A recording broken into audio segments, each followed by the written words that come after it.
Hello, listeners. This is Kat, and welcome back to Put Your Hands Up Podfics. This will be the continuation of Izuku Unleashed and Unhinged. This will be Part 3, Chapters 4 and 5. Chapter 4. I've only had this insomniac for a chapter, but if anything happened to him, I would kill everyone in this room, and then myself. Hitoshi and Izuku quickly discovered that they were basically soulmates. After bonding over their love of dirty stray cats, they exchanged numbers and started texting and hanging out regularly. 2 weeks into their new friendship, they met up at a cat cafe, and Izuku decided to tell Hitoshi that he was the student expelled the first day. Before Hitoshi could say anything, he reassured him. "I'm not upset you took my spot or anything. You earned it. I just didn't like the idea of keeping it a secret from my first real friend. I would appreciate it if you didn't tell Aizawa we met, though. It would ruin all my pranks if he could find me." The other boy's eyes widened. "You're the one who's been sending condolence cards with pictures of Dad's stuff? That's awesome." Izuku choked on his tea. "Dad?" Hitoshi rubbed at his neck. Yeah. Aizawa and Yamada adopted me last month." When he noticed the panic on Izuku's face, he chuckled. "Don't worry, I'll keep it a secret from them. Watching Dad lose his shit over your pranks has been hilarious." With that, Hitoshi had become part of his prank planning committee. He did insist that a 2-person committee wasn't enough to warrant matching t-shirts, but no one could be perfect, so Izuku forgave him. They came up with many more pranks designed to drive Aizawa crazy, and now Izuku had someone close to the man to help execute them. It had taken a week for Aizawa to realize that the reason he'd felt so terrible recently was because all his coffee, at school and at home, had been exchanged with decaf. That started his suspicion that someone had broken into their apartment. He hadn't, thanks Hitoshi. What convinced him was when Hitoshi had given Izuku a copy of his key so he could actually break in while they were all at school. That evening, Aizawa came home to find every single left shoe he owned filled with shaving cream, and all the cats shaved hairless and dressed in hand-knitted sweaters that said, "Eraserhead sucks." He immediately started looking for a new apartment with better security. While he was showing an apartment he'd found to Hitoshi and Yamada, Izuku was tagging his car. Izuku watched the footage he'd copied before erasing from the security camera of Aizawa's silent meltdown when he saw "Erase this bitch" spray-painted on his car about 100 times. A month into their new partnership, Izuku told Hitoshi he was Shadow, and when his first friend told him what a badass he was, Izuku couldn't stop himself from kissing the boy. Thankfully, Hitoshi was just as gay for Izuku, and they ended up in a very heated makeout session. Izuku was cray-smitten with his boyfriend, taking him on dates and making him support gear as gifts to show his affection. He even showed Hitoshi his lair. Izuku had fixed it up a lot recently, turned it from the abandoned, rotting apartment building he'd found to a decent place to live. Sure, most of the apartments had been turned into training rooms or storage or workshops, but it was clean and had electricity and running water. He was definitely not stealing from the city. They spent a lot of time in his training room where Hitoshi was helping him figure out how to slowly increase the amount of his powerful quirk he could use at once.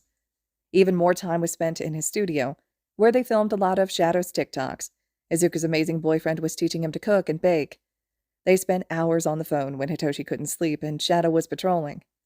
Their text conversations were half declarations of love and half memes or pictures of cats they came across. Izuku would do anything for his Chaos Gremlin soulmate.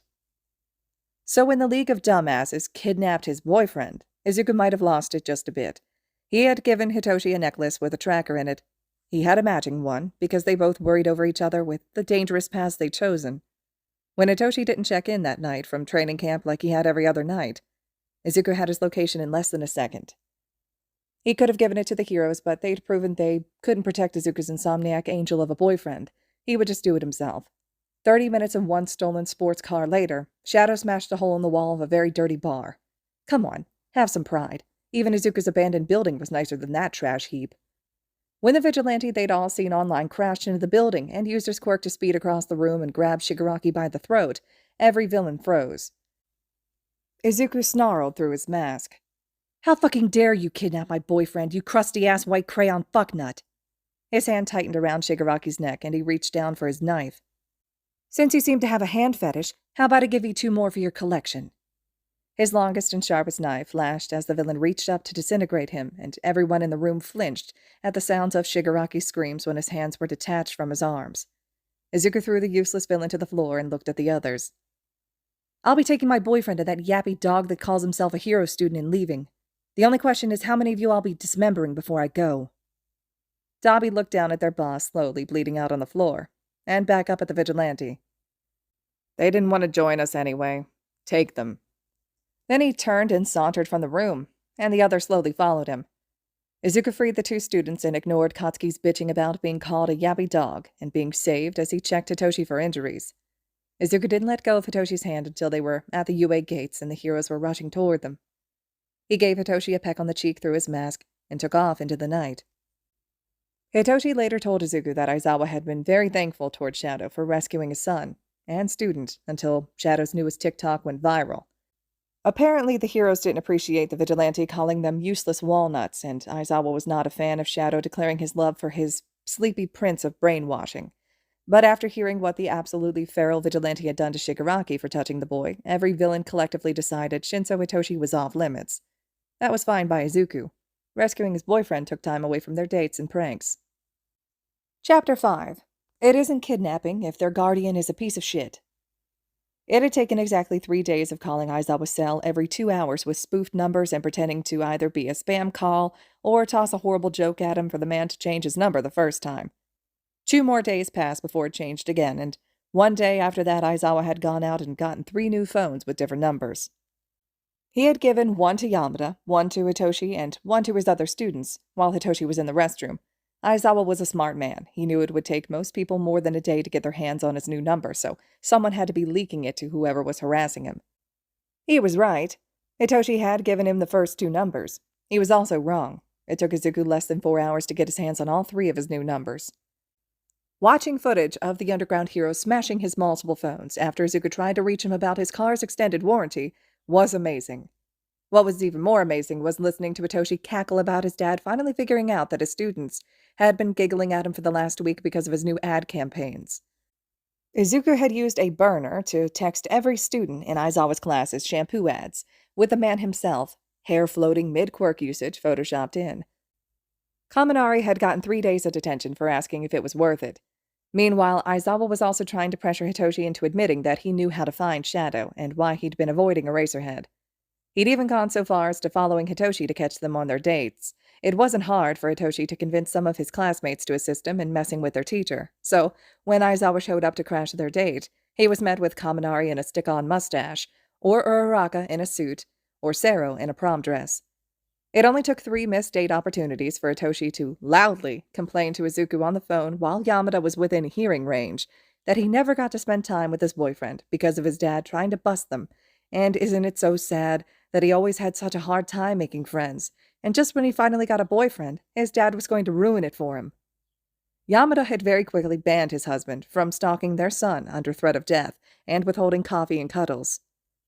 After they finally got to go on another date, Izuku decided it was time to taunt Eraserhead in person. It was what Aizawa wanted, after all. So he stood on a rooftop and waited for Eraserhead to finish handcuffing some thugs before he shouted down at him. "Sup, Eraserhead? Heard you've been looking for me. Do you want to invite me to a meet the parents dinner? Do I need to get your blessing for my relationship with your son? Are you going to give me a shovel talk?" Eraserhead yelled for him to stay where he was, but by the time he'd finished handing the criminals over to the cops, Shadow was gone. That's how it stayed from then on. Izuku would show up while Eraserhead was preoccupied and verbally harass him about a vigilante dating his son before disappearing into the night. It was obviously agitating the man, but he was the one who'd been upset that Shadow was avoiding him. Taking down 7 trigger operations in his spare time had been an accident. Well, coming across the first trigger operation was an accident. Taking them all down was his duty as a vigilante. He didn't go looking for an illegal quirk-enhancing drug ring to bust. No, Hitoshi, he does not need to be locked in a cage for his own safety. Thank you very much. Izuku had stumbled upon a trigger deal going down. During his patrols, he'd had to fight people on trigger, holding them off from attacking civilians until the nearest heroes arrived, so he had to stop the 2 purchasing the drug before they took it. It was just a happy coincidence that the dealer was so desperate to avoid being arrested that he told the vigilante who his supplier was in an attempt to be let go. Obviously, Izuku dumped him in front of the police station with his buyers. Days of watching the supplier led him to the actual manufacturing location. It was where he overheard a conversation about the people making a quirk erasing drug. As soon as he got all the information he could get about Overhaul from them, he ended their operation for good. Then he used the information the more talkative drug dealers had given him to find the other 6 operations around the city and squeeze them for information on Overhaul before destroying them as well. Getting enough information to get close to Overhaul led Izuku to finding out what his source was. Izuku had never condoned murder or torture. He truly believed most everyone deserved a second chance. That didn't apply to a man who would convince a child she was cursed and cause her own pain over and over until she'd forgotten what everything else felt like. After tearing through Overhaul's goons, he destroyed all but one of the bullets. The last was used on the man himself, so he had no chance of escape. It takes surprisingly little time to break every bone in someone's body, but Izuku managed to drag it out for a while before he rid the world of that piece of trash. He cleaned himself up and made his way to the room Eri was kept in. He had her close her eyes so she wouldn't see what he'd done to the people on his way in, but she'd heard the fighting and she believed him when he told her he would keep her safe. When he texted Hitoshi, "I've found us a child," his boyfriend assumed it was the usual stray cat and responded with only a request for pictures. Izuku didn't get a response to the picture of Eri wrapped up in blankets clutching a stuffed unicorn. Instead, 40 minutes after the picture was sent, there was a very tired-looking Hitoshi walking into his lair. "Izuku, my love, you can't keep an actual child." Izuku put a hand to his heart. "How could you? I never thought you'd be the type of man to knock me up and then abandon me and our child." Hitoshi just stared at him for a minute before sighing. "Izuku, be serious. You can't take care of a child that I'm assuming is traumatized, or you would have returned her to her family." He grabbed his boyfriend's hands. "Toshi, I know that. She has a very powerful quirk and doesn't trust anyone right now. I'm just going to keep her here until I can find someone I know can take care of her. Before you say anything, I am considering your dads. I just want to make sure they're the absolute best option before I make a decision." Hitoshi considered that for a minute before relenting. "Fine, I'll give you a month. Now let me meet my daughter." Izuku gave him a blinding smile and tugged him into the room Eri was watching Disney movies in. Their first meeting went as well as could be expected under the circumstances, and Hitoshi visited every few days until he and Eri were thick as thieves. Izuku only patrolled when Hitoshi could stay with Eri, and he spent the rest of his time teaching her how to be a kid again. He was looking for a place for her. He was just being very particular about where she ended up. 3 months later, Hitoshi was just weeks away from his second year at UA, and Izuku was trying to spend as much time as possible with him before his days were taken up with school again.